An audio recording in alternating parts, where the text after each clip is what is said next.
A graça e a paz de nosso Senhor e Salvador Jesus Cristo a você que me assiste neste momento. Seja muito bem-vindo ao canal da Igreja Evangélica Assembleia de Deus de Peabody, Massachusetts, nos Estados Unidos. Se você não me conhece, eu sou o pastor Douglas Couto e este ano eu quero ajudar você a ler a Bíblia toda em um ano. Se é a sua primeira vez no canal, ou se não é a sua primeira vez no canal, eu peço que você deixe um like nesse vídeo, peço que você inscreva-se no canal, acione o sininho, deixe um comentário aqui no vídeo, compartilhe este vídeo nos seus grupos de WhatsApp e nas redes sociais, para que mais pessoas possam vir e ler a Bíblia toda conosco em um ano. Isso tudo que você faz no vídeo, dar o like, deixar o comentário, compartilhar, isso é tudo muito importante para divulgar o vídeo e também ajuda o próprio algoritmo do YouTube divulgar o vídeo também para nós. Então, a gente agradece muito, primeiramente, a sua presença aqui e, segundo, tudo que você faz para ajudar a divulgar o vídeo também. Deus te abençoe por isso. Nós, como eu tenho dito nos vídeos anteriores, nós estamos lendo a Bíblia cronológica e nós estamos usando o texto da Daily Bible, que é uma Bíblia em inglês criada por F. LaGard Smith e publicada pela Harvest House Publishers. É uma Bíblia onde o conteúdo da Palavra do Senhor está organizado de forma cronológica, de acordo com quando os eventos aconteceram. Então, eu achei muito boa para ajudar a nossa compreensão da Palavra do Senhor, tendo o texto contextualizado de acordo com a ordem que os eventos aconteceram. Tendo dito isso, vamos ao texto de hoje. 4 de janeiro, dispersão da família humana.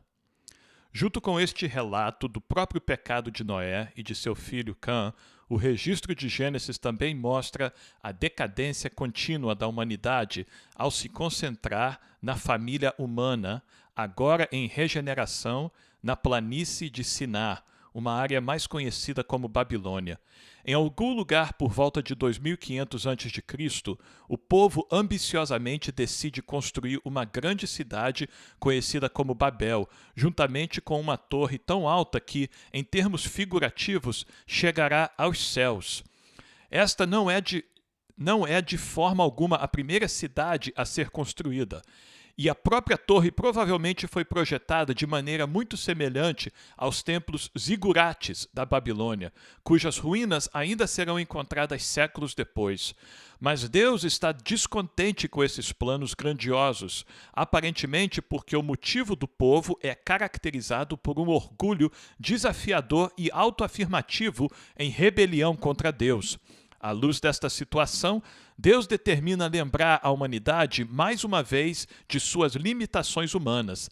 Até agora, todos fizeram parte de uma família extensa que se multiplica rapidamente e, portanto, todos têm falado a mesma língua. Para quebrar a força obstinada encontrada nesta unidade, Deus intervém com seu poder criativo e divino para confundir sua linguagem e espalhar a humanidade por toda a terra.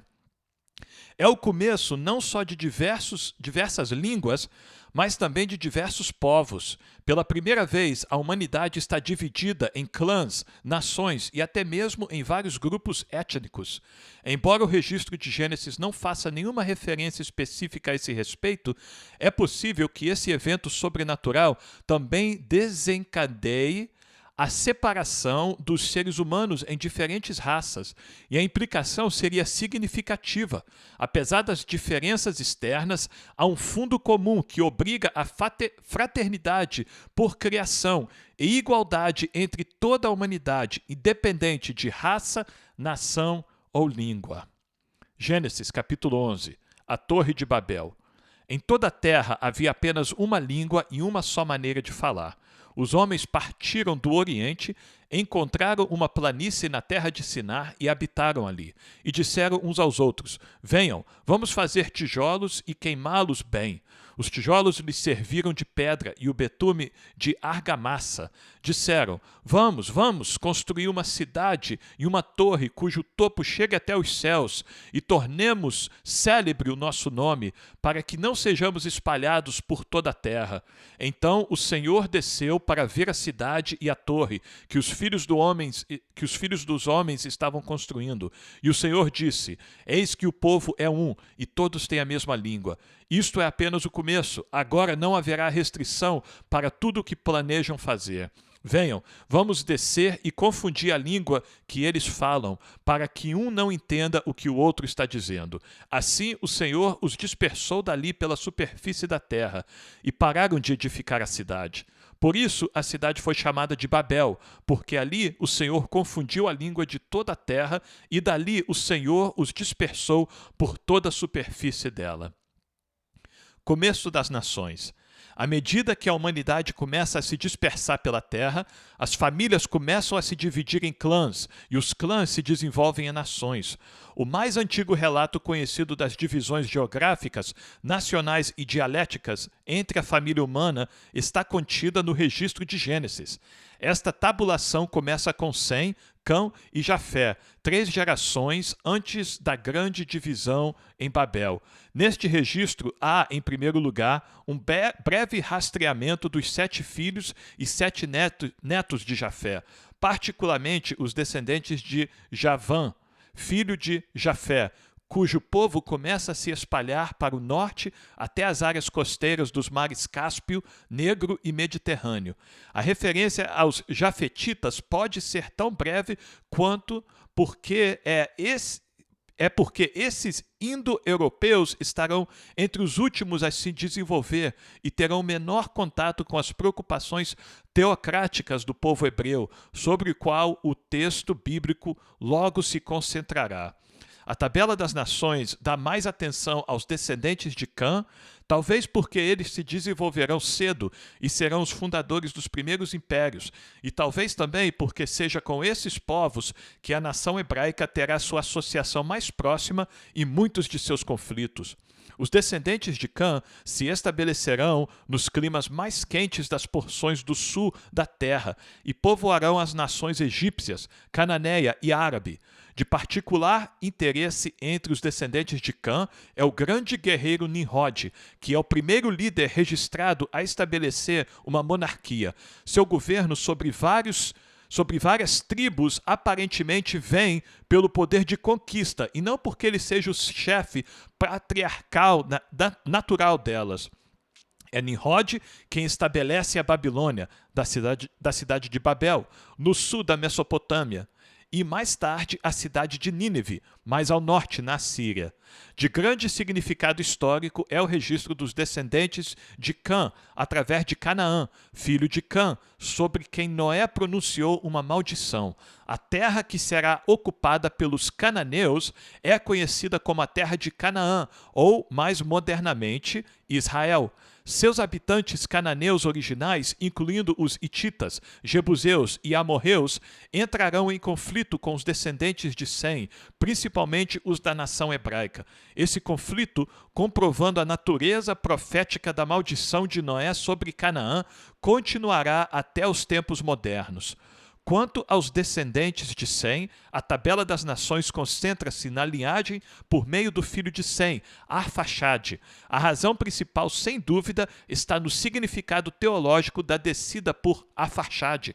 É por meio de seu ramo de Shemitas que, após 8 gerações, o pai da nação hebraica, Abraão, virá. Os Shemitas, mais tarde conhecidos como Semitas, inicialmente se estabelecerão principalmente na região da Mesopotâmia, entre os rios Tigre e Eufrates. Dos primeiros descendentes semitas virão eventualmente os sírios, assírios, árabes, joctanitas e, o mais importante, os hebreus. Gênesis, capítulo 10. Descendentes dos filhos de Noé. São estas as gerações de Sem, Cã e Jafé, os filhos de Noé. A eles nasceram filhos depois do dilúvio. Os filhos de Jafé foram Gomer, Magog, Madai, Javã, Tubal, Meseque e Tiras. Os filhos de Gomer foram Askenaz, Rifate e Togarma. Os filhos de Jofã foram Elissá, Tarsis, Quitim e Dodanim. Estes repartiram entre si as ilhas das nações nas suas terras, cada qual segundo a sua língua, segundo as suas famílias, em suas nações. Os filhos de Cã foram Cuxi, Misraim, Puti e Canaã. Os filhos de Cuxi foram Sebá, Avilá, Sabtá, Raamá e Saptecá. E os filhos de Raamá, Sabá e Dedã. Cuxi gerou Nimrode, que começou a ser poderoso na terra. Foi valente caçador diante do Senhor. Daí dizer-se, como Nimrode, poderoso caçador diante do Senhor. O princípio do seu reino foi Babel, Ereque, Acade e Calné, na terra de Sinar. Daquela terra ele foi para a Síria e edificou Nínive, Reobote-ir e Calá. E, entre Nínive e Calá, a grande cidade de Recém. Misraim gerou Ludim, Anamim, Leabim, Naftuim, Patrusim, Casluim, de quem descendem os filisteus, e Caftorim. Canaã gerou Sidom, seu primogênito, e Et, e também os Jebuseus, os Amorreus, os Girgazeus, os Eveus, os Arqueus, os Sineus, os Arvadeus, os Zemareus e os Amateus. Depois as famílias dos cananeus se espalharam, e a fronteira dos cananeus foi desde Sidom, indo para Gerar, até Gaza, indo para Sodoma, Gomorra, Admá e Zeobim, até Lassa. São estes os filhos de Cã, segundo as suas famílias, segundo as suas línguas, em suas terras, em suas nações. A Sem, que foi pai de todos os filhos de Eber e irmão mais velho de Jafé, também nasceram filhos. Os filhos de Sem foram Elão, Assur, Arfaxade, Lude e Arã. Os filhos de Arã foram Uz, Ul, Geter e Mas. Arfaxade gerou Salá, e Salá gerou Eber. A Eber nasceram 2 filhos. O nome de um foi Peleg, porque em seus dias se repartiu a terra, e o nome de seu irmão foi Joctã. Joctã gerou Almodá, Selefe, Azar, Mavé, Gerá, Adorão, Uzal, Diclá, Obal, Abimael, Sabá, Ofir, Avilá e Jobabe.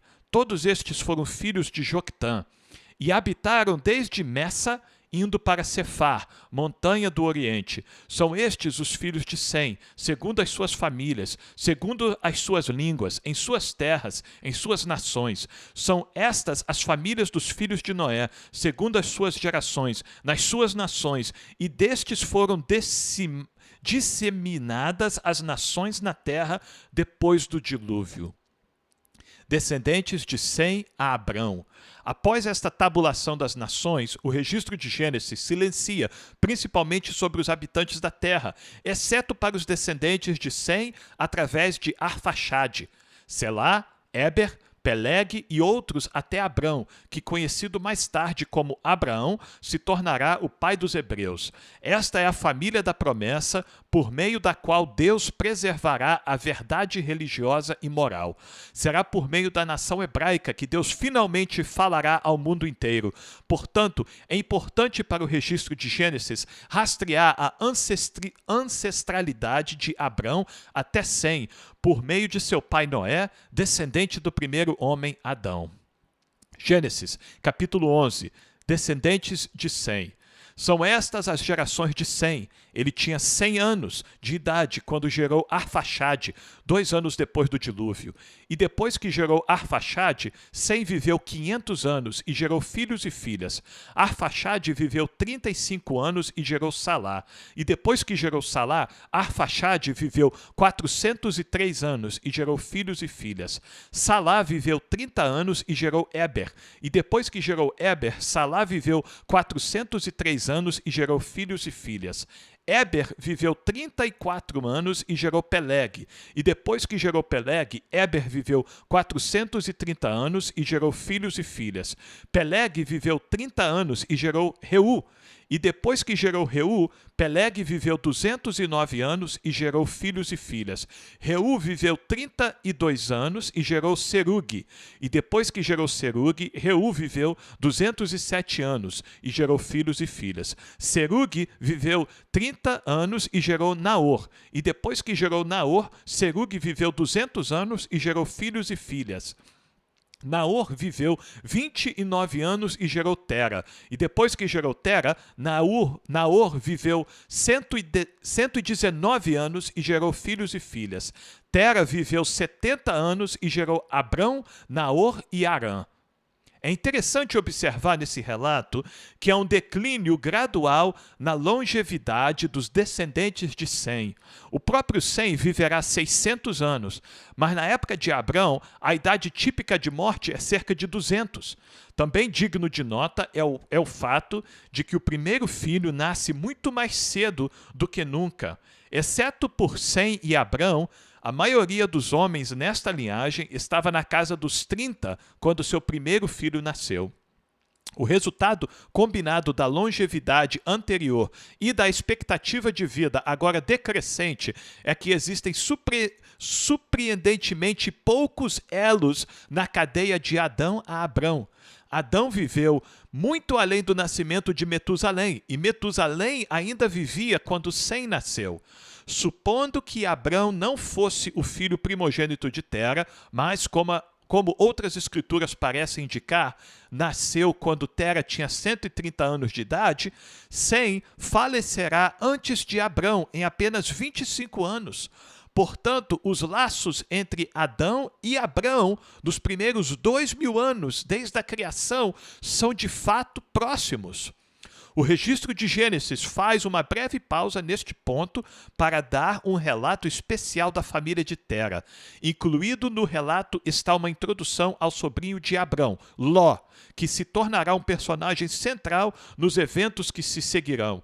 Igualmente significativo é o fato de que a esposa de Abrão, Sarai, ainda não deu à luz um filho. Em meio a uma cultura em que o papel da mulher em gerar filhos, especialmente meninos, é de vital importância, a esterilidade de Sarai assumirá um significado cada vez maior. De grande importância até aqui é o registro da jornada de Tera de Ur dos Caldeus, localizada em algum lugar ao sul do Eufrates inferior, até a cidade de Harã, cerca de 600 milhas ao norte. Pegando Abrão, Sarai e Ló, Tera parte de Ur em direção à terra de Canaã, pela rota do crescente fértil, que contornaria o deserto da Arábia. Por que Tera deixou Ur é uma questão de alguma especulação no que diz respeito ao registro de Gênesis. Posteriormente, a Escritura fornece uma resposta mais completa quando registra que Abrão e, presumivelmente, Tera foram instruídos por Deus a deixar Ur por uma terra que Deus lhes mostraria. Portanto, este relato de Tera e sua jornada para Harã é importante porque prepara o cenário para uma jornada ainda mais significativa para Abrão no cumprimento do propósito que Deus tem em mente. Gênesis capítulo 11, versículos 27 em diante. São estas as gerações de Tera. Tera gerou Abrão, Naor e Harã gerou Ló. Harã morreu na terra de seu nascimento, em Ur dos Caldeus, estando Tera, seu pai, ainda vivo. Abrão e Naor tomaram para si mulheres. A mulher de Abrão se chamava Sarai, e a mulher de Naor era Milca, filha de Harã, que foi pai de Milca e de Isca. Sarai era estéril, não tinha filhos. Tera tomou Abrão, seu filho, e Ló, filho de Harã, filho de seu filho, e Sarai, sua nora, mulher de seu filho Abrão, e saiu com eles de Ur dos Caldeus para ir à terra de Canaã. Foram até Harã, onde ficaram, e havendo Tera vivido 205 anos ao todo, morreu em Harã. Jó, o justo sofredor. Embora não haja nenhuma referência bíblica a Jó durante este período de tempo, há evidências convincentes para acreditar que uma importante figura histórica chamada Jó deva ser incluída aqui entre os antigos. Sua casa fica na terra de Uz, que provavelmente fica no norte do deserto da Arábia, em um território que viria a ser conhecido como Edom ou Idumeia. Jó é extraordinariamente abençoado, com prosperidade e tem sua família muito querida. Acima de tudo, Jó é um homem justo, estimado entre seus colegas e até mesmo por aqueles que o servem. No entanto, um desastre atingiu Jó quando todos os seus rebanhos e posses lhe foram tirados por meio de uma série de adversidades. Pior ainda, todos os seus filhos morreram e ele próprio foi atacado por uma doença terrível e dolorosa. Embora ele questione por que tal desastre o assediou, Jó, no entanto, mantém sua fé em Deus. Como resultado, sua riqueza é restaurada ao dobro de seu valor original. Mais filhos nascem para ele e ele morre feliz. A história de sua grande fé e de sua luta aparentemente bem-sucedida com o motivo de seu sofrimento será transmitida de geração em geração. Vários séculos depois, em uma época em que uma nação inteira estará lutando com o problema do sofrimento, a vida de Jó se tornará a base para uma obra-prima literária que trata do sofrimento e a questão de suas causas. Mal sabe este homem humilde como sua adversidade pessoal será uma fonte de conforto para multidões de companheiros de sofrimento nos séculos vindouros.